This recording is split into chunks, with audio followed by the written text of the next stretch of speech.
G'day and welcome back to the shed. And today I thought I'd have a look at this cute little HOTPOINT. It's a model HS4ME apparently. I know that because it's written on the back of the chassis. And according to Radio Museum it was made in 1949. It's got a field coil speaker in it, which is one question mark, but we'll see.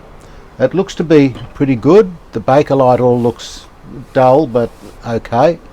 The dial glass is nice, nothing wrong with that, it's perfect. It's got, looks like the original knobs on it. This one has a switch on it which seems to operate, cross fingers there.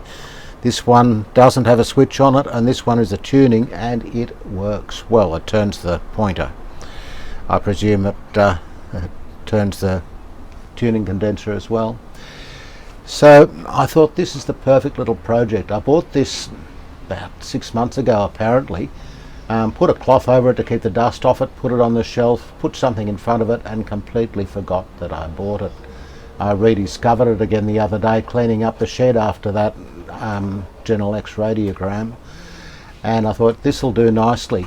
It's not a radiogram, number one. Number two, it doesn't have transistors in it, and it's my comfort zone. It's the sort of thing I like working on. So let's have a look at it and see what we're up against. So turning it around, and okay, so it does look pretty dusty and crusty. The cord is long gone. Not well, couldn't plug that in anyway if I wanted to. What's this? This is 6AX4, is that right? 6V6, don't know what this is yet. It does seem to have a valve diagram on the inside of the cabinet there, but I can't read that yet. No doubt I'll be able to get a valve line up anyway.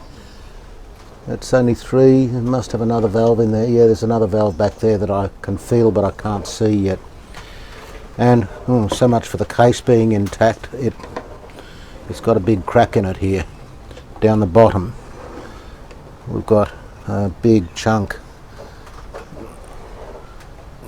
is missing here. It's that's a pity. Luckily it's on the bottom. I don't suppose the missing piece is anywhere to be found. That'll be long gone. It does have a field coil speaker in it. Looks to be intact, but who knows. So that'll be the first thing to check if that's all right. That and the transformer, of course. Now, taking it out of its box, I guess the knobs will have to come off first, and let's just see. Yeah, we've just got 2 screws here by the looks of it. So I'll get the knobs off and we'll get it out and have a look. On second thoughts, I think I'll take the screws out from underneath. It started to rain. I suppose you can hear the rain on the roof. I hope it's not too distracting. It's a fairly miserable winter's day here in Perth. But doing it this way, the knobs will hopefully stop the chassis from falling around. That is a nasty crack there.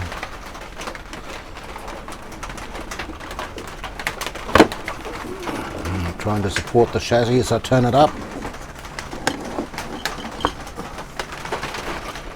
By the way, I was wrong about the model number. It's an H54ME, not an HS4ME. It was a bit hard to read on the chassis, but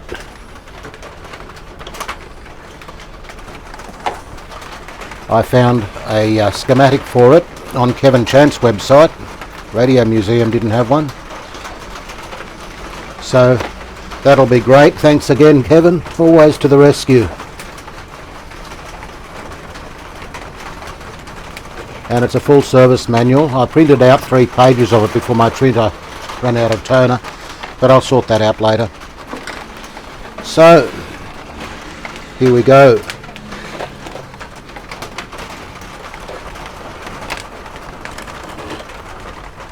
heavy little chassis in this quite light bakelite case. I'm not surprised that it's broken. Now looking in here, it's got the usual dirt and crud. There's the grill cloth. That might even be original, I have no idea. It's not bad anyway. I'll probably keep that. Give it a good clean out. And we'll of course have to patch this up. Now here we have the valve line up, and we have a 6A8G as the detector, mixer oscillator, sorry, not detector, a 6GBG, and a 6V6 on the output. So the 6GBG apparently does everything, second IF, audio amp, detector, you name it. Okay, well I'll put this somewhere carefully aside, and we'll have to do some repairs on that, but let's just have a look at this chassis here. You can see it's pretty rusty down here, very rusty and crusty. We've got some, oh no, we've got some crumbling rubber wire here, and that's on the heater line. I suspect all of that will have to be changed, and may not be able to plug it in until that's done. The speaker doesn't look bad apart from a little spider's nest there. Just take that off, I don't want any spiders in here.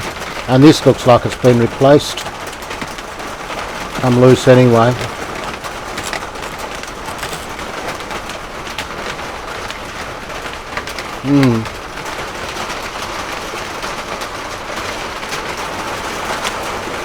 But the cone's intact, and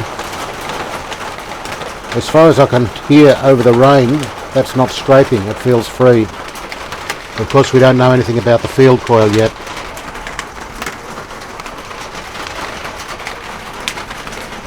That is a dial string. I didn't think it was. And interestingly, this brown background turns with the pointer.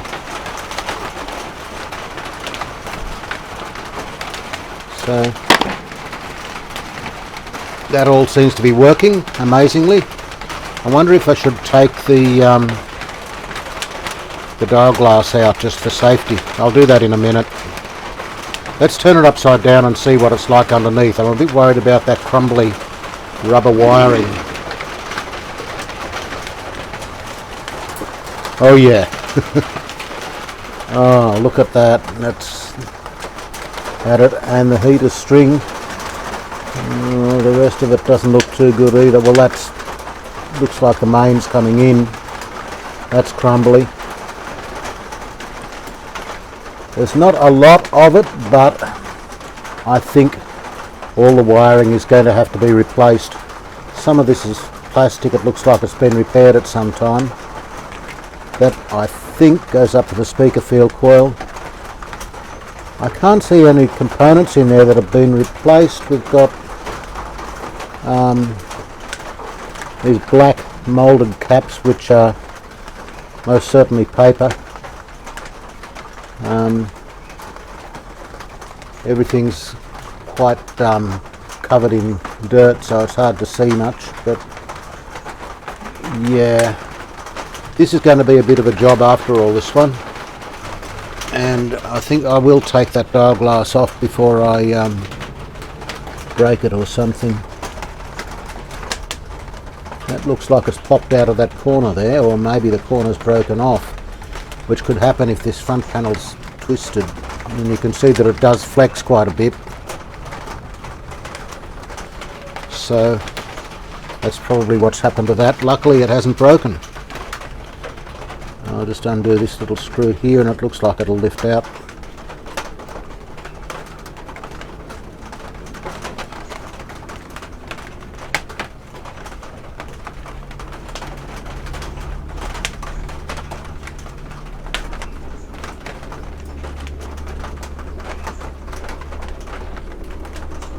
Will it?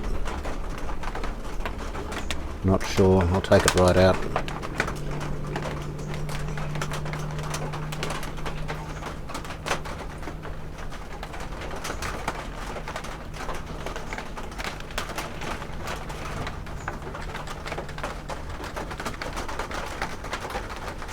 Oh, it looks like this is stuck. There we go. That is in nice condition. I'll be very reluctant to touch the lettering.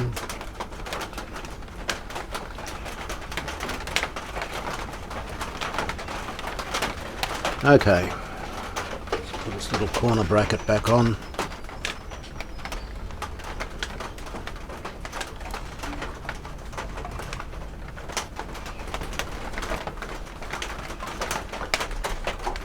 And I suspect this corner bracket probably contains, no it doesn't, I thought it might contain a piece of glass that came off the corner, but that's probably long gone. And this is just it's a metal disc, and there's just a single dial string to the pointer here, and it actually looks good. A little bit of friction there, it probably could use a drop of oil of some sort, but no dramas there. Okay, so looking underneath now, will it sit upside down? It might.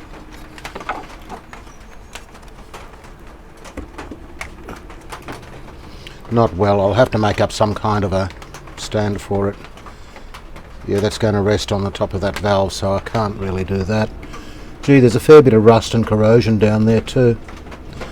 But I think I'm going to have to start by replacing that wiring before I can even power it up, which is a bit disappointing. Okay, so I've made up a little wooden stand so I can put it upside down without damaging anything. And just looking over it here, this wiring is pretty bad. I'm just looking for anything that is actually shorting. And I can just see one wire here. I think the worst part is the heater string. But there's these red wires here which are probably B+ as well. Now here's the mains wiring coming into it, and that is absolutely crunchy. These are coax wires and they appear to be cloth covered, so we might be lucky with those, but these will certainly have to be changed. I'll have to change the main cord anyway because it's absolutely had it. Other than that, I'm just looking for anything that is actually potentially shorting at the moment. There's only one thing I can see, and that's on the heater string, which is the worst of the worst, and that is here. There's this wire which goes to ground, and it goes up over the heater wire, and the insulation seems to have crumbled. I don't think it's touching, but I'll just bend it away, and then I might try applying power to it, just very cautiously to see what happens. Unfortunately, this frame I built to hold it upside down does restrict access under here a bit. I'll try and just grab that and lift the wire. Yep, that's clear. So I can't see anything actually shorting. Looking down here, the harness is laced up all along the bottom there, so those wires won't have been moved much, so hopefully they'll be okay. Of course it'll all have to be replaced, but I'm just looking at what I need if I'm going to potentially apply some power to it. It looks like the volume pot's been changed at some point. That's new soldering and a bit untidy, and it's a newer type pot than the other one, so it has been serviced at some time in the not too distant past. Anyway, I'll get on with this crunchy mains wiring before we do anything. So let's get this strain relief off here for a start. There we go. Take the screw out and put it somewhere safe. And that's not metal, that's some kind of fibre material.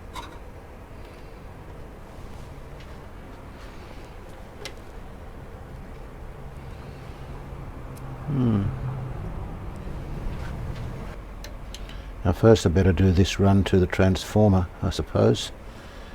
Let's see if I can desolder this.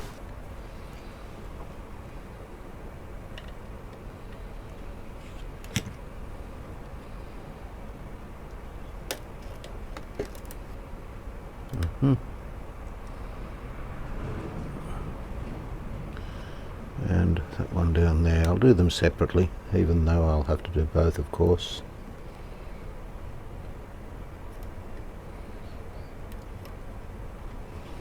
So I don't get them mixed up. As you can see, that's totally crunchy. Okay, so I've got the old cord out. I've put in these two wires. These are old wire, but it's plastic covered and it's in good condition, soft and pliable, so I've run that from the transformer to the pot. For the mains cord, I found to my horror that I've run out of Carl's cords, but what I do have is this couple of rolls of I think it's reproduction wire because it's plastic inside, but it is cotton covered and it's quite nice stuff, and I thought it might suit this. It doesn't come with a plug, however. So I do have a couple of old bakelite plugs, the fully enclosed type. I might fit one of them to it. If not, I could probably fit a modern plug to it, but it almost seems a pity. There we go. That's correct, active on that side. Yep, all good.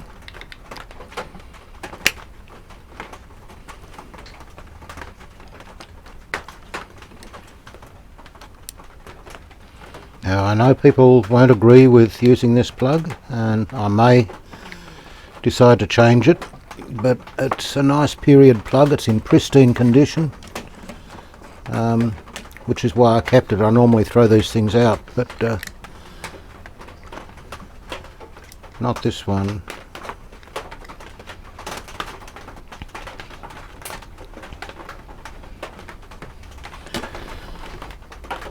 Okay, now get rid of this crunchy grommet here. It's dead, absolutely. And I've already pre-fitted a grommet to this cord and some heat shrink, so I'll just shove this through here.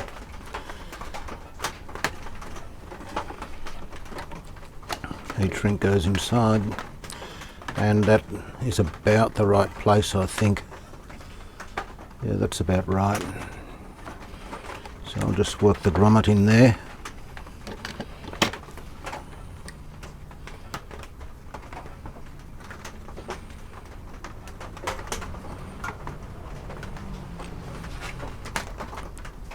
Yep, that's all right. Alright, well I've got the cord in and soldered up to the switch, so that should be alright. Just having a last look in here to see if there's anything that's going to go bang. This perished orange wire here and this one here are just the aerial, so they don't have any voltage on them. There's nothing in there that looks too bad. The most suspect part, as I said, is the heater string. Now what I might do is just put a meter on the heater string, and I'll just feed a little bit of voltage on it and see what we get out.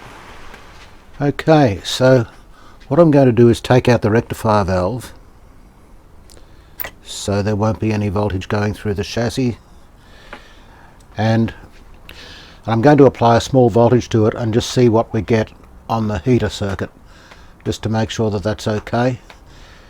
So I've got the meter hooked up to one of the dial lights. That should do the trick, and the best chassis connection I can get. Trying to find a clean spot isn't easy.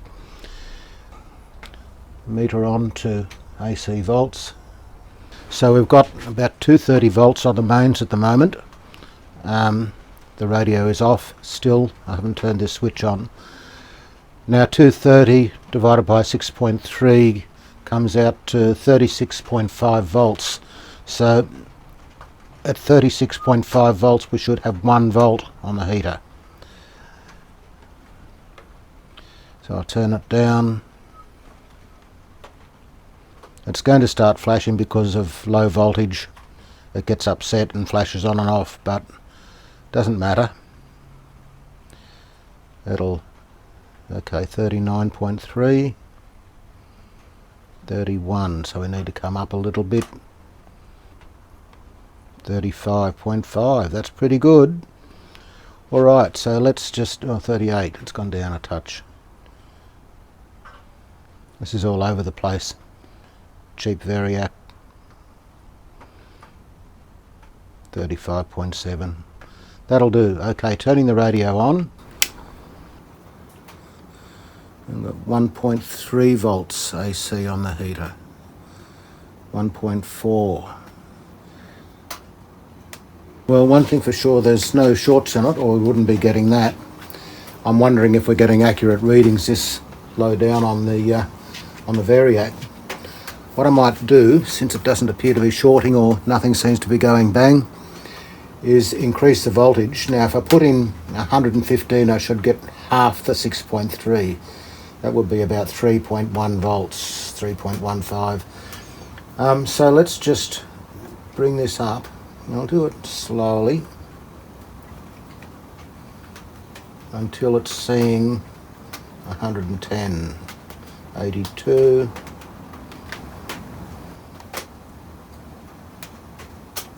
106, 7, 9, 10, 12, 115 volts, and we're seeing 3.2. So that's a bit better. Should be 3.15, maybe slightly high, I don't know. But that I think is probably more accurate. I think it was would have been running through cold heaters at that point. Anyway, I'm pretty satisfied that there's no shorts in the heater circuit, so that's a good start. So what I'll try next is I'll put the rectifier valve in. Is it 6AX4? Not one I'm all that familiar with, but a rectifier is a rectifier. What I might do is just take out the 6V6.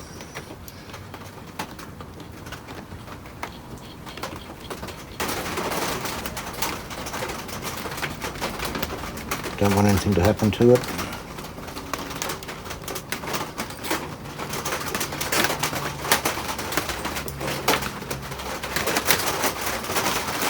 In fact, I'll take out the other valves, and I'm just going to see if we've got B+ happening.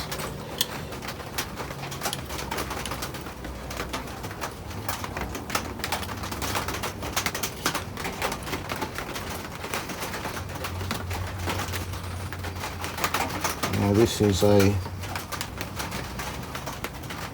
don't know what it is.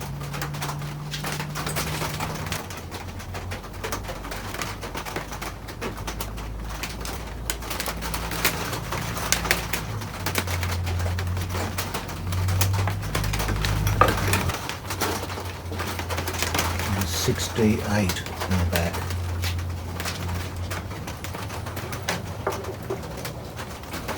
Okay, so I've got the other valves out. I'll put it on dim bulb and just run it up and see if we get anything that looks like B+. Now I'm starting at 115 now because I don't think the rectifier will work that much under that. Just move the light across here so we can see a bit better. Are we getting something? Yes, we are, I think. It's starting to move.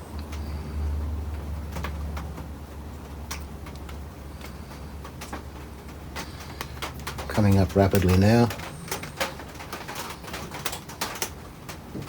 80, 90, 100. So we are getting B+ out of that rectifier. And I'm not seeing any smoke or anything yet. One odd thing I noticed, it's got 40, and it looks like, I guess that means 40 cycles per second, printed on the back of the chassis, which probably means the transformer set up for 40 cycles per second. I don't know that Australia has ever had 40 cycles per second. Makes no sense to me at all. Okay, so still coming up slowly. We've got 111 volts going in via the dim bulb. Dim bulb isn't warm, but it's cutting it down to 111. Dare I take it up any higher? This thing looks pretty scary. I'll take it up a little bit more. I'll bring the voltage up.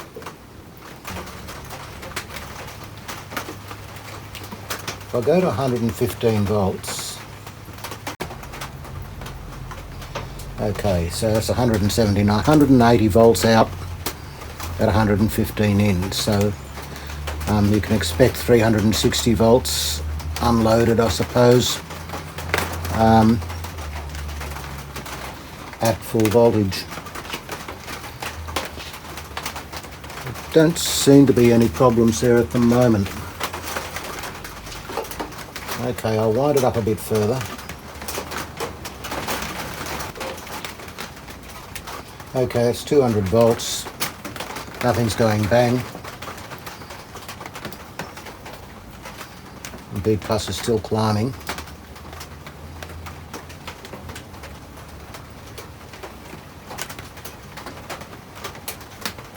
The dim bulb is slightly warm, but I can't see the filament. Of course, I don't know what state those electrolytics are in. Pretty bad, I would imagine. But no smoke yet.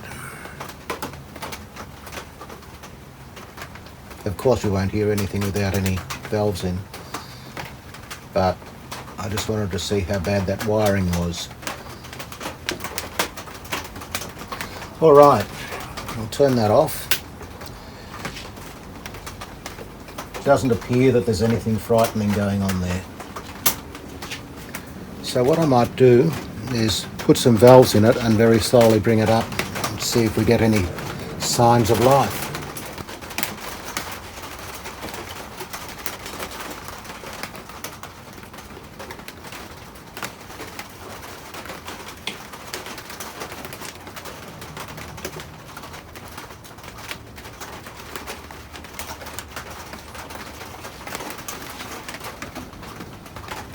Okay, so with all the valves in, one dim bulb, and I've wound the variac down to 103, 100 volts. Alright, so I'll turn that on. Nothing's gone bang yet.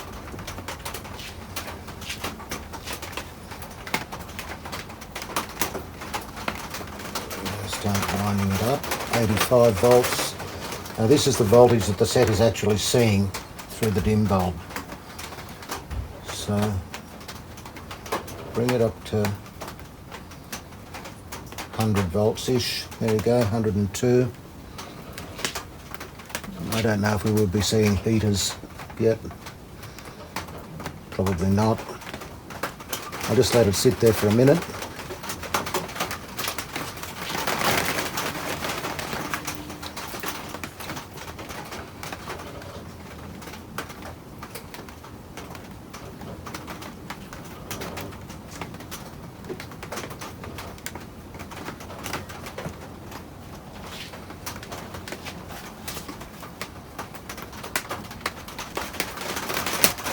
Okay, bring it up a bit more.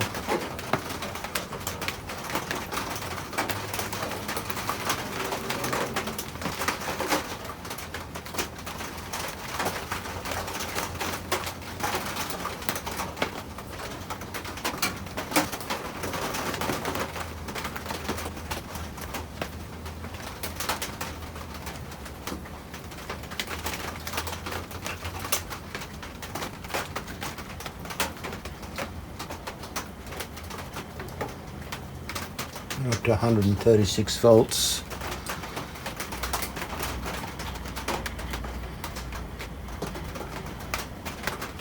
And we've got a faint glow from the dim bulb there.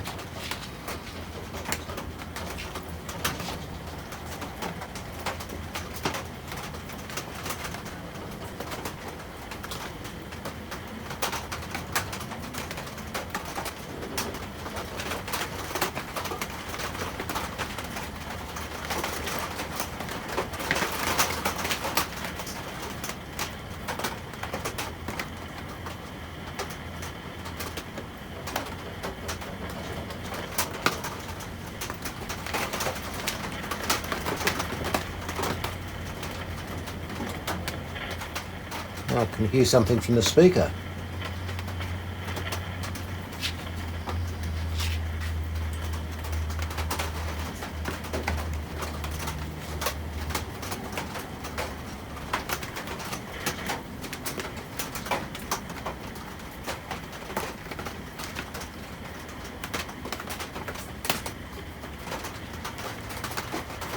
It's hard to hear over the rain, I know, it's really annoying.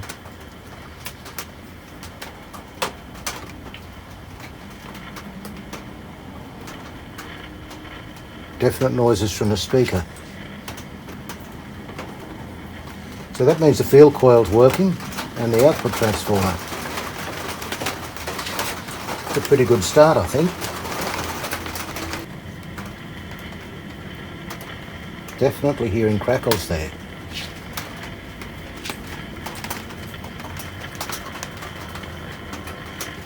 And I get a noise when I touch the aerial. Alright, which is the tuning? This one. That's reception. This bloody thing works.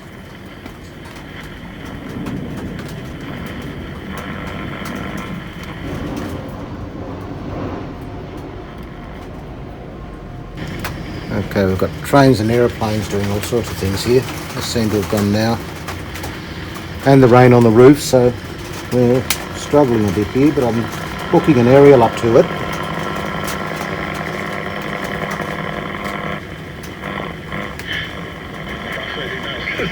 But then they needed a work vehicle that he could obviously earn some dollars out of as well. That's how the utility was born here in Australia.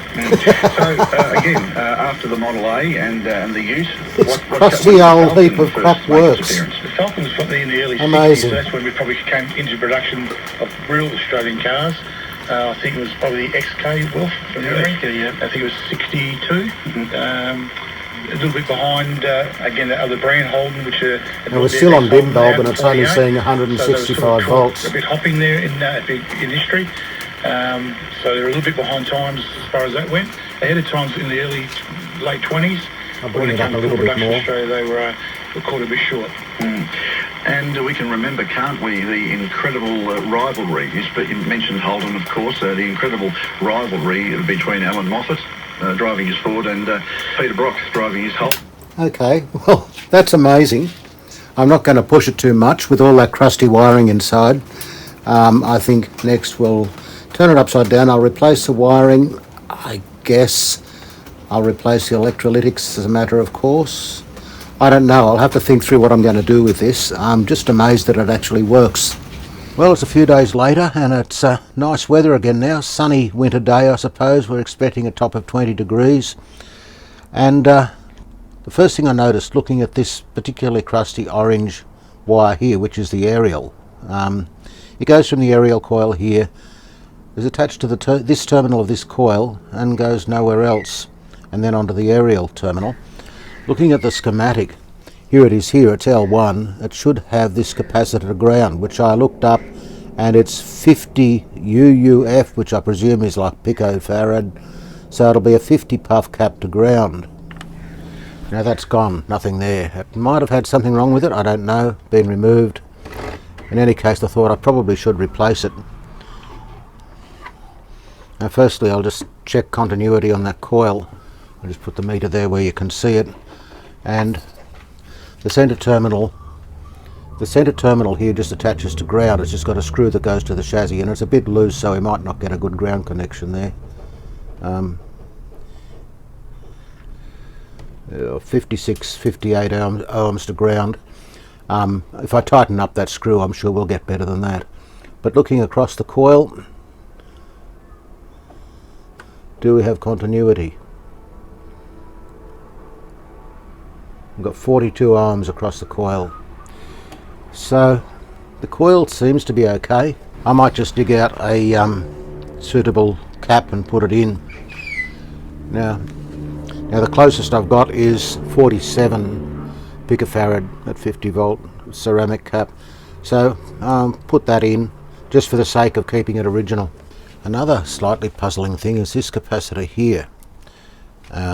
It is connected from the active line of the mains going into the transformer, but it doesn't go to ground directly. It goes to this tag strip.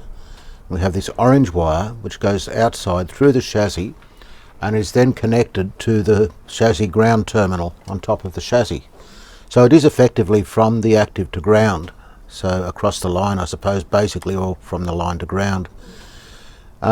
It's obviously working all right, and looking it up on the schematic, this has got to be it here, coming off the mains in C29, and it says line aerial.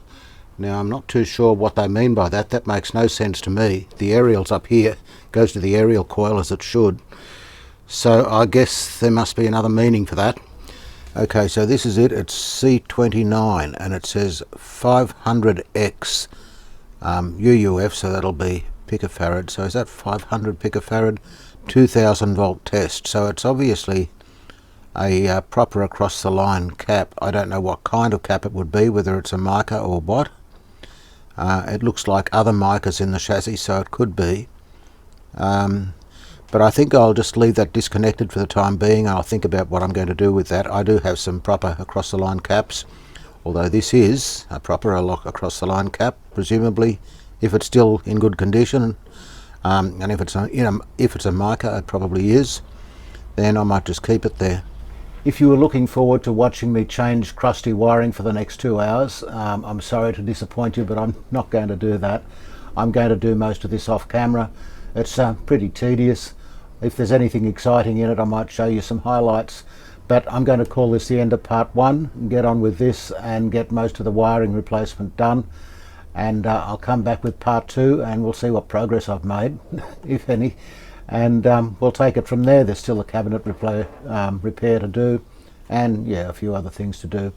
So thanks for watching. Hope you've enjoyed this. We'll catch you next time. Bye for now.